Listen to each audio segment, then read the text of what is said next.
UFC တမိုင်းတစ်လျှောက်အမြန်ဆုံး knockout ၄ ပွဲ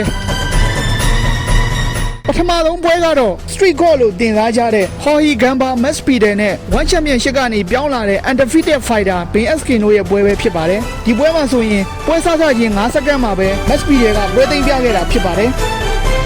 ဒုတိယမြောက်ပွဲကတော့လူဝင်းနဲ့ဂျွန်နသန်ဂူလက်တို့ပွဲပဲဖြစ်ပါတယ်ဒီပွဲမှာဆိုရင်လည်းပွဲစလို့6စက္ကန့်မှာတင် right hook counter နဲ့ပွဲသိမ်းပြခဲ့တာဖြစ်ပါတယ် UFC Fight Night 3ရဲ့အဲ့ဒီပွဲဟာ UFC တမိုင်းတစ်လျှောက်ဒုတိယမြောက်အမြန်ဆုံး KO ပွဲဖြစ်လာခဲ့ပါတယ်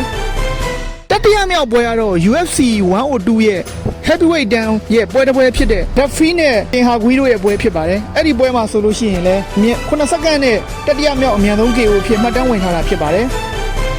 နောက်ထပ်မြောက်ပွဲကတော့ UFC 140မှာကစားခဲ့တဲ့ကိုရီးယားဇွန်ဘီလို့လူသိများတဲ့ချန်ဆောင်ဂျွန်နဲ့မက်ဟိုမီနီတို့ရဲ့ပွဲဖြစ်ပါတယ်ဒီပွဲမှာလည်းကိုရီးယားဇွန်ဘီကပွဲစားခြင်း9စက္ကန့်တွင် knockout လုပ်ပြီးတော့ပွဲဖြတ်ခဲ့တာဖြစ်ပါတယ်